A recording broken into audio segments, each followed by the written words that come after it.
Haiti Trust News Center. This is the News Hour. Tonight on News Hour, mass burial holds for victims of attack by gunmen in Nasarawa community. Traders count losses after fire gut shops at Ibadan's Agbeni market. Socio-Economic Rights and Accountability Project urges World Bank to suspend disbursement of $800 million loan to federal government. And on the foreign scene, high turnout as Turkey votes in high-stakes election. Hello and welcome to the News Hour on Trust TV. I am Ayuba Ila. Thanks for joining. And now the details. A mass burial was held for 38 people, including women and children, killed by gunmen in Takalafia rural community of Karu local government area in Nasarawa State. Abubakar Abdullahi reports that the Nasarawa State Deputy Governor, Emmanuel Akabe, led a delegation to the burial. The report.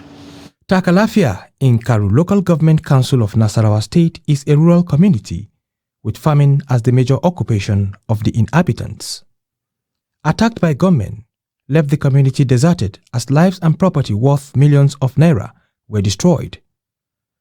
Nasarawa State Deputy Governor Emmanuel Akabe, who expressed shock over the killing of the people, says government will investigate the causes of the attack and punish the perpetrators. This thing that has happened will not go unpunished. As a government, we are going to investigate the root cause of this problem, and the perpetrators must be identified and appropriate measures will be taken so that we can prevent such a thing from happening again.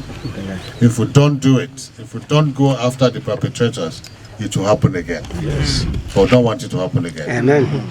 He notes that the state government will provide relief materials to the community and encourages them to give credible information to the relevant authorities to check insecurity. I've already called the general manager, the director general of NASEMA, Nasarawa State Emergency Management Agency, to liaise with the special advisor and the local government to identify families that are involved so that we can start sending relief materials immediately. So at least let's get some relief coming to the people while we'll look at the remote and causes of this thing. Leading the burial, Pastor Elijah Wansa calls on relevant authorities to assist the community. Still on security matters, suspected armed bandits have attacked Fuge community in Rijau local government area of Niger State, kidnapping the village head Malam Abdullahi Zoure and 49 others. A community member who craved anonymity said most of those abducted during the last Friday attack were women and children, while few of them were males. It was gathered that the terrorists invaded the village on several motorcycles and started shooting into the air to scare the villagers in broad daylight. Efforts to contact the Niger State Police Public Relations Officer Wasiu Abiodun proved abortive. Now, despite measures to fight what is considered Nigeria's #1 public enemy, corruption, by successive governments, the menace appears to have defied solutions. In this report, Trust TV's Shafiu Suleiman speaks with a cross-section of Nigerians on a new approach being proposed by the incoming President Bola Tinubu to make corruption unattractive. Corruption, adjudged to be Nigeria's #1 public enemy, has cost the nation $582 billion between independence in 1960 and 2021, according to Yaga Africa. A whooping sum of 1.3 trillion naira of public funds was said to have been laundered between 2011 and 2015 alone. While the Olusegun Obasanjo-led government leveraged on the institutional approach with the creation of ICPC and EFCC to fight the menace, the Buhari administration combined both institutional and legal strategies to deal with the challenge without meaningful results. The president-elect Bola Tinubu appears to have an antidote to stamp out corruption, as he has promised to make it less attractive. We must fight corruption, and we definitely must look at the other side of the coin. Treasury Single Account TSA, Bank Verification Number VBN, and whistleblower policies of the outgoing government were uploaded. Nigeria is still ranked 150 out of 180 in the last Global Corruption Perception Index, CPI. How then can de-incentivization change the trajectory? I think it's a brilliant idea. The man has explained what he's going to do to make corruption unattractive. He said he's going to create a credit system for Nigerians, and this is international best standard practice. This is what happens abroad. So if you want to buy a house in Abuja, for instance, for 60 million, and you have 6 million, you can pay a 10% deposit for 6 million and then access a mortgage from government, the owner-occupier system. So this in itself reduces your propensity for corruption, because in Nigeria as it stands today, if you're going to buy something for 10 million, you have to put that 10 million naira down in cash.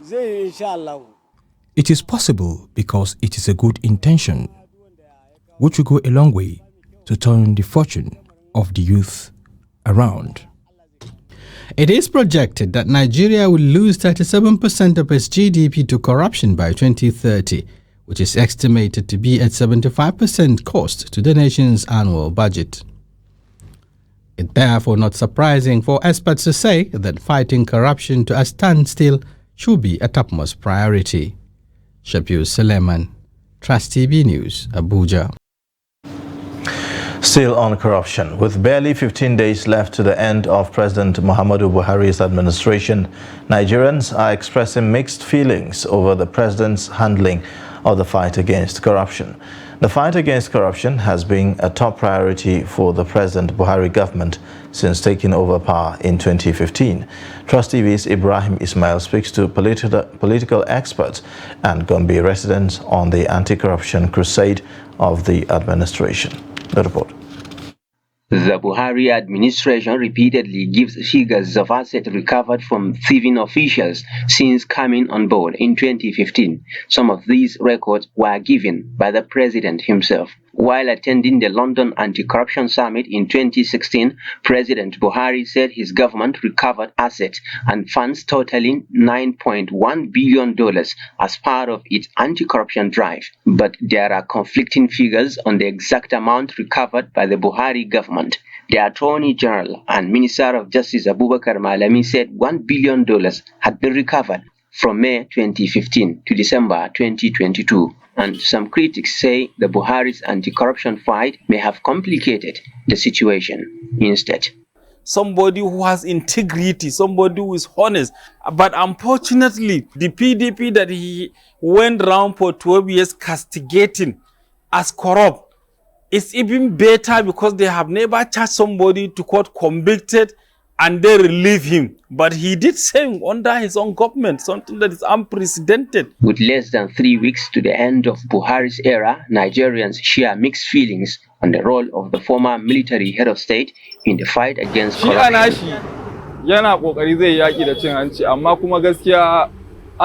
He personally took a stand against corruption, but there were a lot of scandals that can only be uncovered after his government. But he is a good leader. I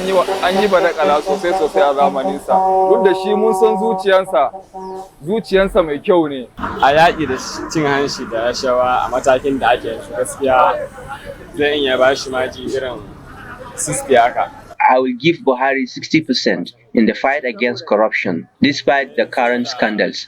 He has tried. So,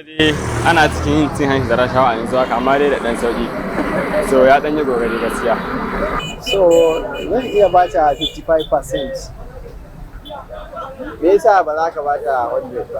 I will score the government 55% in anti-corruption. They failed to get 100% because of the ongoing scandals. His cabinet have failed him. As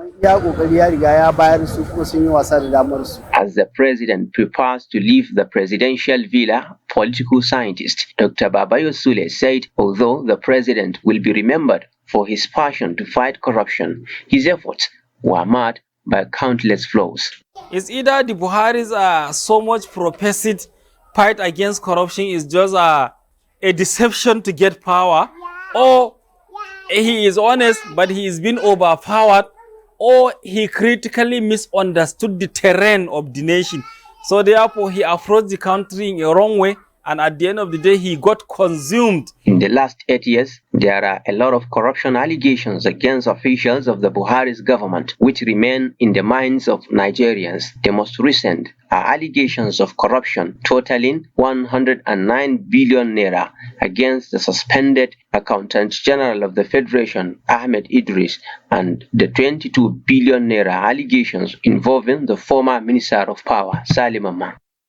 Ibrahim Ismail, Trust TV News, Gombe. Ahead of May 29 inauguration of the incoming administration, there have been continuous complaints against some policies of the outgoing government of President Muhammadu Buhari. For instance, in Benue State, stakeholders in the farming business said that both the federal and state governments lived below expectations in the last 8 years. Jimmy Azandi reports. Benue is nicknamed the food basket of the nation because of the varieties of crops produced in the state in appreciable quality and quantity. With advancement in technology and improved crop varieties, the farmers said the government has not done enough to help farmers. You know, what this country has done is, should I say, a lot. Benue has been ignored despite the potentials. The potentials we have in Benue, apart from available water, it's not going to be expensive. We have good soil that can good water retaining capacity, soil with good water retaining capacity that will support good agronomic practices and good impactful practices. No any of our representative here has asked anybody there, give me intervention for my farmers in Benue. Nobody. Liza, over years, we have been getting it through vendors. They will come and sell to us and we will buy. And for the past 2 years, Benue State government has never procured a half bag. I'm not talking of a complete one in Benue here for farmers. So we have been sourcing for our own vendors outside. Some of the stakeholders said it is quite unfortunate that the leaders have prioritized other businesses instead of farming, which is the best for a struggling economy like Nigeria. As it is, we have a lot of challenge. By now, we weren't supposed to be here. Had they been, we are fully mechanized. And if you have all the machines on ground, we shouldn't have been here by now. This is my personal effort. No support from government, no support from anywhere, apart from friends and all of that. That if I cry to one of my friends that this is my challenge, they come in and help. For government, I have never benefited any support from government anywhere. The farmers urge the incoming administrations at the federal and state levels to do more for agriculture. Over the years, there has been good provisions for farmers in documents, but the stakeholder in the agricultural value chain said the reality on the ground is not commensurate with the policy documents. Now, moving on. A midnight fire which blazed through the wee hours of Sunday night has destroyed a section of the popular Agbeni market in Ibadan, leaving traders there distraught. Witnesses say that the fire incident started at around 4:30 a.m. and it took the intervention of firefighters from the State Secretariat to contain the inferno. The Agbeni Fabric Market is located in the Ibadan Northwest Local Council area of Oyo State and is said to be one of the largest textile markets in the southwestern region. Traders affected by the fire incident have been counting their losses and are appealing to the state government for support. When it happens that maybe 3:45, she secures a bank call her that fire is burned at her shop. That's why I run by 4 o'clock. But 2 motor come here to help us to do it that best. She's not done. The chemical for agric and soda, that's what she wants to lose, like billions of naira. I try to call some people when around here, how can they assist us?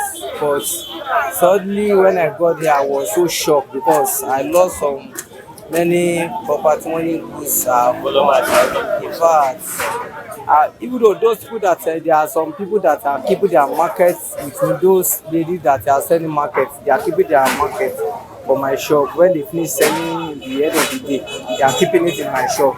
But suddenly everything we send their children to school. But now that this thing happened now, I don't even know the condition that some of them will be now. So I want government to assist us to help us because we lost so many things.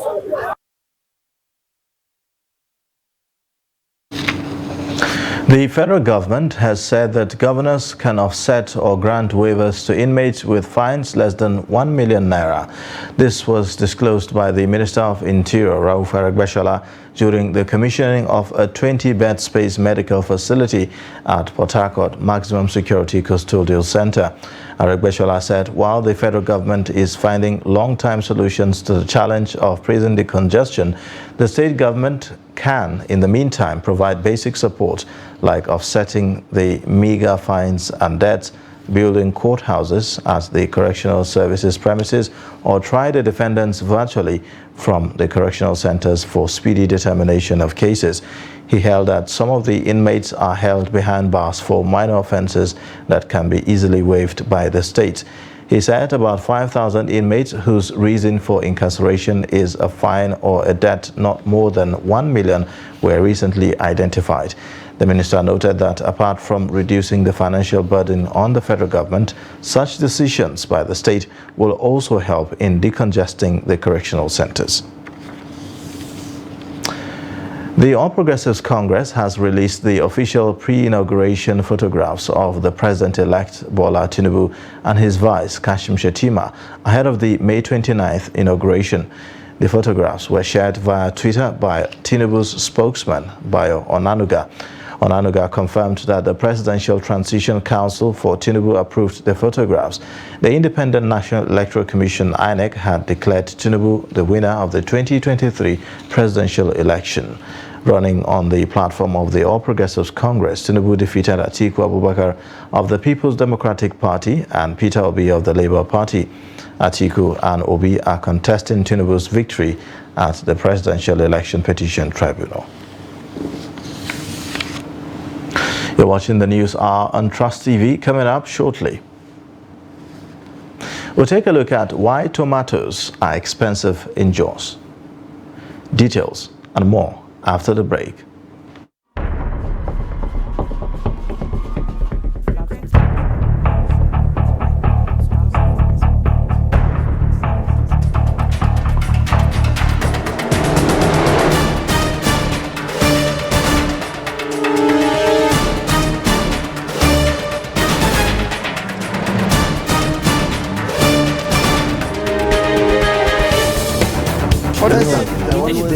That's great.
part of efforts to support Africa's goal of strengthening. Now looking at the activity chart, as you can see right here, a total volume of 130. Created a Boko Haram crisis that at that time was restricted to Yobe.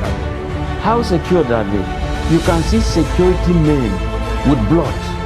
This is the road leading up to the... Already, if you look at English squad, you are looking at EPL, you are looking at their names. You are not looking at...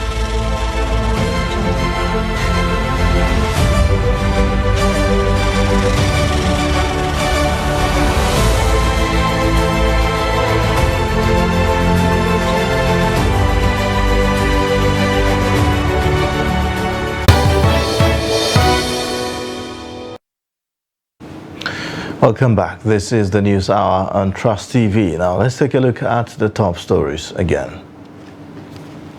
Mass burial holds for victims of attack by gunmen in Nasarawa community.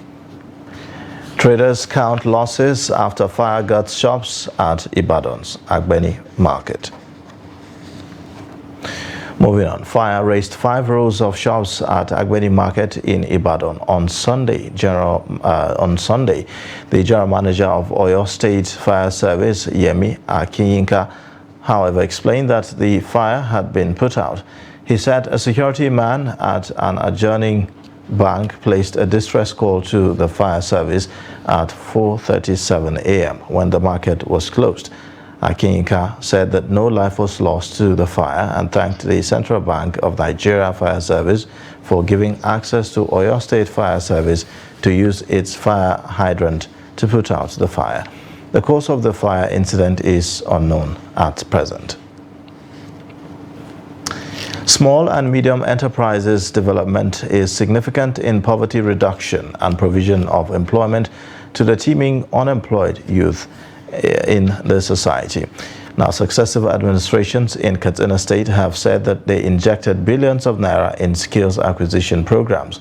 In this report, Abdullahi Amadi takes a look at auto mechanic business and whether the sector has benefited from the government support in recent years.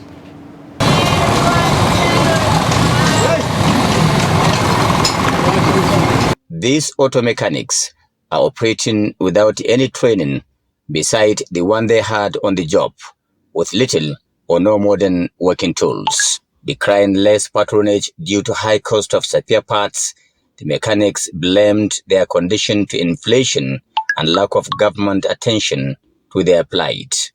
The security of this job can be guaranteed if government patronizes us and co-opt our members in some special periodic trainings, especially at engineering department of Hassan Usman Katsina Polytechnic, to help and develop our skills.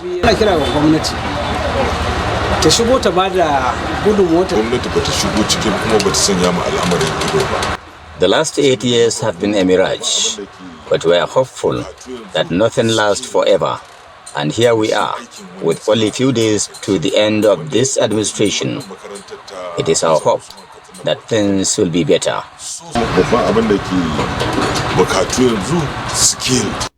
They expressed hope that the Dikoradas administration will make a difference, considering his vast experience as the immediate past boss of Small and Medium Enterprises Development Agency, SMEDEN.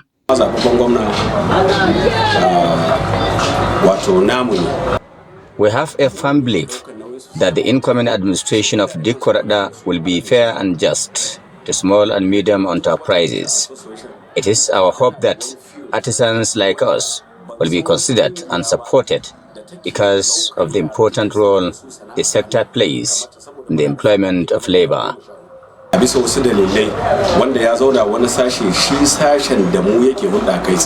Observers say businesses require a little push to develop the skills of the artisans, to employ more number of youth to reduce restiveness and guarantee a vibrant economic development. Abdullahi Ismayamadi, Trust Television News, Katsina. The Inspector General of Police Usman Al-Kali Baba has ordered the arrest of Afrobeat star Shehu Kuti, who was captured on a video assaulting a police officer. This was disclosed in a statement by Force spokesman Olumuyiwa Adejobi. According to him, the incident will also be investigated. The IGP has equally ordered a speedy and full investigation into the remote and immediate causes of the assault and prosecution of the suspect accordingly. IGP Usman Alkali Baba assures Nigerians that acts of contempt, disdain for symbols of authority will not be tolerated, while offenders of such hideous crimes will be surely brought to book. But in a cryptic Instagram story on his profile, Seun Kuti claimed that an attempt was made on his life and that of his family. While he claims to have proof of that, he noted that the person has apologized, thus he won't press charges against him. Unemployment across the country has continued to rise at an alarming pace, raising fears that it may lead to increase in social vices. In this report, Trust TV Kabir Lawal speaks to Abuja residents on how best youths can be engaged to make them contribute their quota to the development of the country. Unemployment figures in Nigeria are sounding a warning bell. Citizens are well within their rights to be concerned, especially as youths who are most hit by the negative parameters do not have a sense of inclusion. But it seems things will get worse going by the data from the National Bureau of Statistics, which recorded an increase in the national unemployment rate from 21.3% in the year 2018 to 33.3% in year 2020, and which is projected to go higher. In Abuja, youths are not ignorant of the worsening unemployment indices and want government to do the needful. I've always said that it's not in the hands of only government to solve the issue of unemployment. And I'm happy that somebody like Asiwaju Bola Ahmed Tinubu, who understands how the private sector works, what the private sector needs to provide the job, is going to be the president of Nigeria. And I like what he says in his manifesto, that he's going to incentivize the private sector to create jobs. So what that means is that if you create a certain number of jobs, you get certain incentives like less taxes, maybe credits by the government. If you look at the situation in Nigeria right now, the major problem is the youths are not being engaged properly. You understand? The government is trying, I know, and some companies are also trying, but we need more companies because of the number of youths that we have in the country. Well-meaningful Nigerians are also calling on the government to engage youth, both male and female, in order to make them more productive. Bring out the talent in our youths, especially the young women. You know, when I'm saying like youths, what I mean by youths is both the male and the female. But at some point, we are considering the female also, because they also have their own talents. But the psychological beliefs in Nigeria and other cultures are banning the young ladies from contributing to the society. You see, when it comes to unemployment, the government has its own blame, the youth also have their blame. In an environment when you find out that government cannot really give everyone a job, especially our young school leavers, they need to find out where they fit in best by way of talent. So I don't think the government can control what is happening now, because the large numbers of students graduating from the higher institution into the labor market, they are more. They can't handle this situation. My advice to the government is for them to give out grants for young graduating students to go into various businesses. Reports by experts have shown that in year 2024, the unemployment rate will grow to 43%, while inflation will accelerate to 20.3% in year 2023 and 20.0% in year 2024. Kabir Lawal, Trust TV News, Abuja. As part of the fight against malaria in Nigeria, Bauchi State partners other stakeholders and the media to distribute 4.4 million insecticide mosquito-treated nets to households across the 20 local government areas of the state. This was disclosed during a media parley with state agency responsible for combating malaria and other related diseases in the state. Trust TV's Adamu Imam completes the story. Malaria is a life-threatening disease transmitted to people through the bites of infected female Anopheles mosquitoes. Nigeria accounts for over 66 million global malaria cases annually. Current prevalence in Bauchi State is 32%, and it remains the commonest cause of absenteeism from schools, offices, as well as markets, resulting in lower productivity, which exert a huge social and economic burden on Nigerian communities. Billions of naira lost to malaria annually in form of treatment cost and prevention. Some of the stakeholders at the gathering speaks on the role of the media and importance of engagement during the distribution of insecticide-treated nets. Media is very crucial to this campaign. We all know it, that it is only through the media that you can reach a lot of people, thousands, millions of people in a very few time. People of the community, they listen to this personnel, okay? That's one. The second is that it's a sense of ownership, because when this happens, the state knows that this is very key.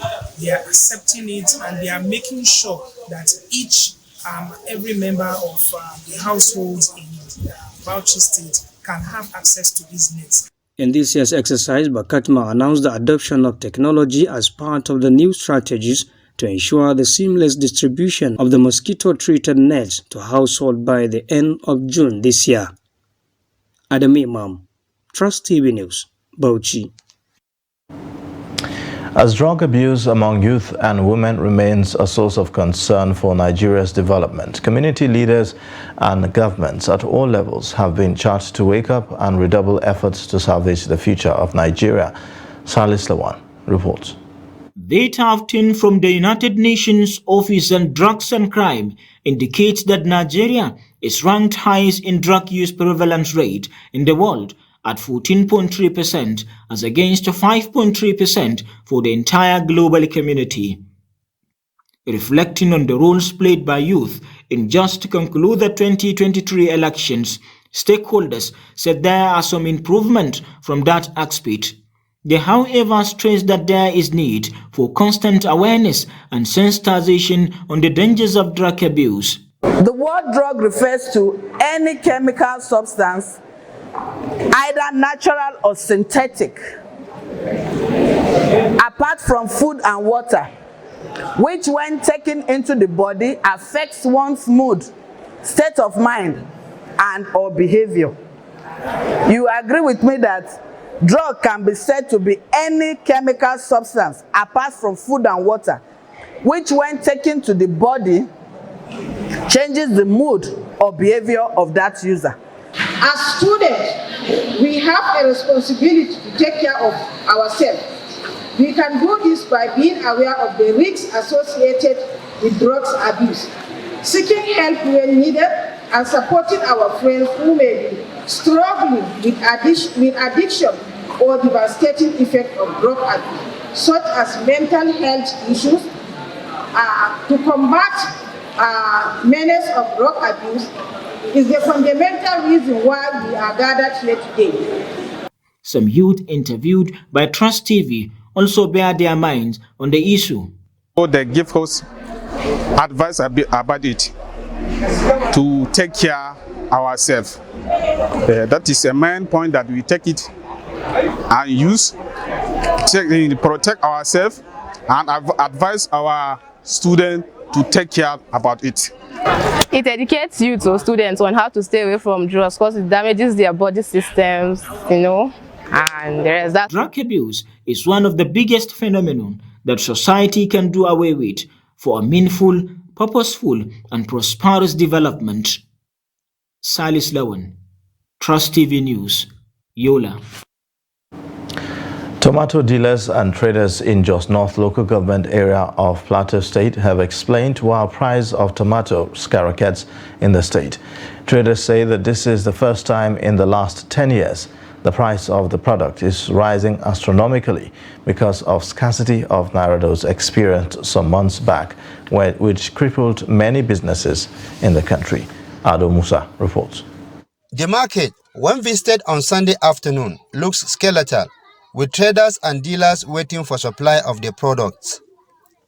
Between January and February this year, a basket of tomato was sold as low as 700 naira due to lack of cash in the hands of people following the introduction of new Naira notes by the Central Bank of Nigeria. According to the traders in the Lalon tomato market, located at the Paringada market, say the major factor responsible for the scarcity and hike in the price of the product is because of the inability of the farmers to get cash for the cultivation of tomato during the farming season, saying getting cash to buy fertilizer and farm inputs had made other farmers to abandon their farms. Nasiru Sani, chairman of the tomato market, speaks on the development. But the reason why he up to this channel is that there's this problem, cashless problem, due to the lack of money at hand. It what caused the price of the tomatoes to go that level. The chairman further says the product is now imported from neighboring countries. We don't have, most of our farmers nowadays, they don't harvest tomatoes because they have not planted tomato when it is time to harvest. And tomatoes is a seasonal. Now people are planting the rainy season tomatoes, no dry season. And during dry season, we don't have access to that. Other traders say the scarcity has affected their income. Because of high cost in production, fertilizer, and the other costs to the farmers, tomatoes is too cost. Because of that, we are not earning good income as before. Government should see what to do to reduce the cost of production and farming, so that we can earn easy living. Traders in the market say the price will continue to increase until August this year, when the price is expected to go down after harvest. Ado Musa, Trust TV News, Jos.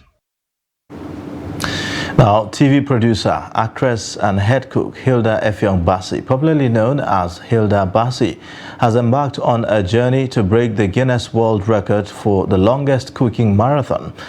The Cookathon, which began on May 11 and will end on May 14, features a live-streamed show on multiple social media channels where Hilda will make over 250 recipes.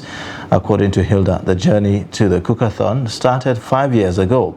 The current record for the world's longest cooking marathon is held by Lata Tondon, who spent 87 hours, 45 minutes and 00 seconds cooking in Rewa, India in 2019.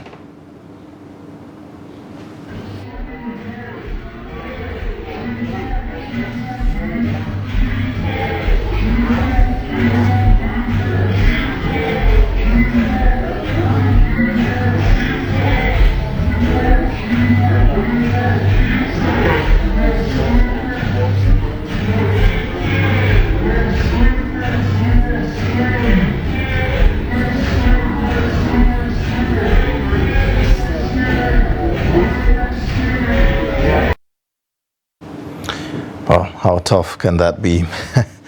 Well, we'll take a short break, and then when we return, the news hour continues shortly. Join us again.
TV, documenting the Nigerian story.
Welcome back from that break. You're still watching the News Hour on Trust TV. Now, the governor of the Central Bank of Nigeria, Godwin Emefiele, has said that the banking sector is committed to expanding foreign exchange supply in the country. He noted that the RT200 program had made good progress in export proceeds repatriation since its establishment in February 2022. Emefiele spoke at the third edition of the biannual RT200 Non-Oil Export Summit in Lagos. The summit is aimed at x-raying the challenges and opportunities associated with the program and provide workable solutions for improved implementation to ensure greater results going forward. All Nigerian students fleeing war-torn Sudan have been successfully evacuated from Sudan. The Nigerians in Diaspora Commission made the announcement on the federal government's behalf. Since the commencement of the evacuation exercise on May 3rd, no fewer than 2,518 Nigerians have been airlifted to the Nigerian soil. Saturday's evacuation happened to be the 15th batch, where 124 more Nigerians arrived at the Nnamdi Azikiwe International Airport, Abuja. The evacuees arrived at 12:49 p.m. on a TACO B737-300 aircraft from Port Sudan. The latest arrival brings the total number of evacuated Nigerians from Sudan to 2,371. And on the foreign scene, vote counting is underway in Turkey's election as President Recep Tayyip Erdogan faces the biggest political challenge of his two-decade rule. His main rival is opposition leader Kemal. More than 64 million people are eligible to vote to elect a president and Parliament for a 5-year term. The polls opened at 5 o'clock GMT and will close at 1400 GMT. Media organizations are barred from reporting partial results until an embargo is lifted at 9 p.m. If no candidate secures more than half the votes in the first round of voting, a May 28 runoff will be held.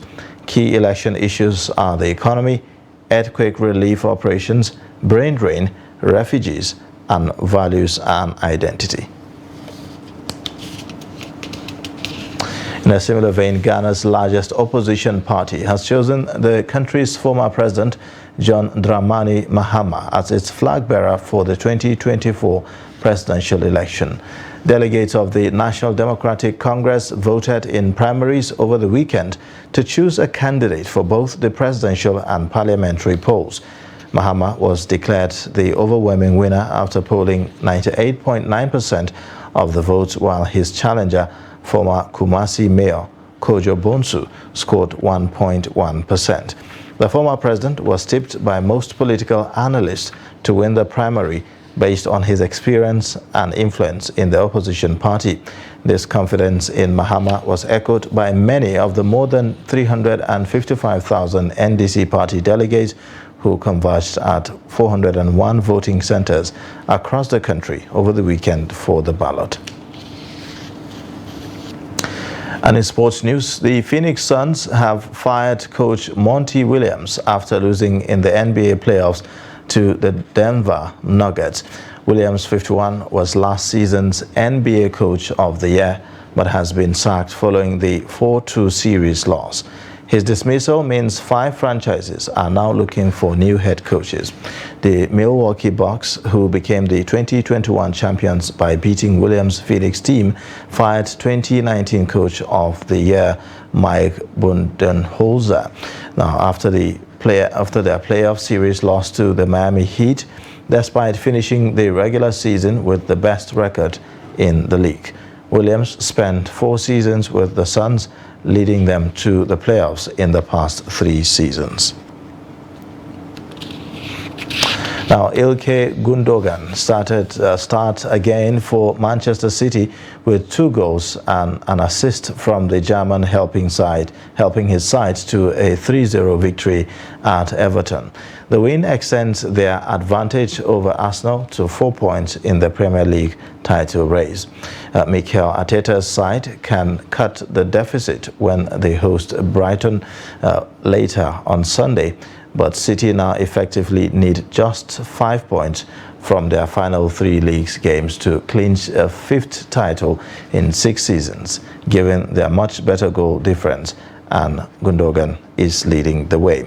Last week, he scored twice in the win at Leeds. He then got an assist at Real Madrid in the midweek. And at Goodison Park, there was another demonstration of why Pep Guardiola is desperate for the 32-year-old to extend his contract with the club beyond its expiry this summer. The Premier League title is almost within touching distance now for City, who have won 11 in a row in this competition. Now to another sad story. The Nollywood community has once again been thrown into mourning following the death of Murphy Afolabi. Afolabi died less than 24 hours after news broke on the death of Saint Obi, another Nollywood star. The death of Thespian, who was popular in the Yoruba movie sector, was announced on the verified Instagram page of another movie star, Odunlade Adekola. The famous Nigerian actor was born in Osun State. He hailed from Oshogbo town. The actor, who clocked 49 last week, attended Ire Polytechnic, Osun, where he studied movie production, mass communications, and theater arts. He featured in over 60 movies. Now, before we go, here is a look at Akika. Tapshak Dakihas has always sought to improve the hand he was dealt, starting with his education. He later turned his attention to his first acoustic instrument. Now, the self-proclaimed tinkerer is taking his musical innovations to new heights, creating some brand new sounds in the process. Take a look.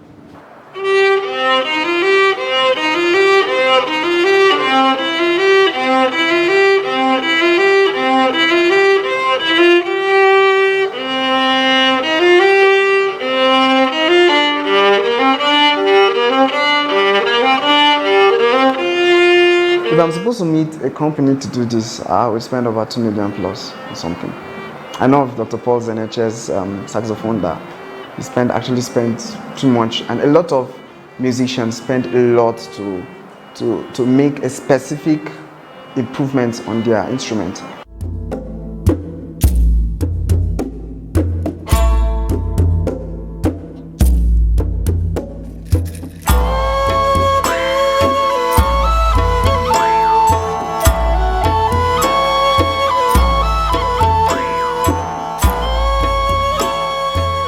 I was a failure, I think, when I was small. People used to compete to be the first, second, third position, but I was competing for the last 3 in the class. It was so terrible that one day my mother looked at me and told me that you are a waste, like, oh. I almost cried that day, but that was just the truth. But I remember my sister looking at her and telling her that, don't worry, one day he will surprise you.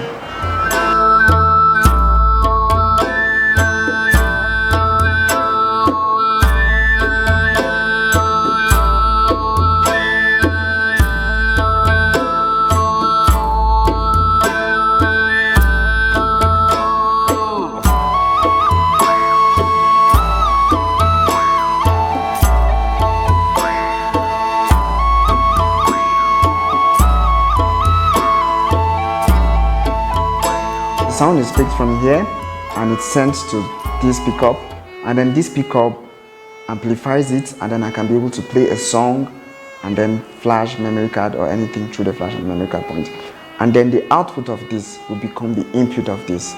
Now I can also increase and create the low of the general output of this. Now this now divides the output for me, the total output now, so thereby sending the whole complete thing, one to the mixer and then one to myself.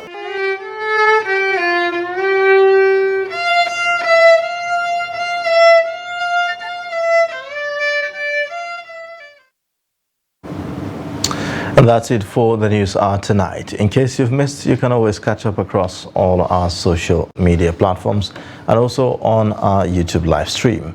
I am Ayuba Ilya. Thanks for watching. Bye for now.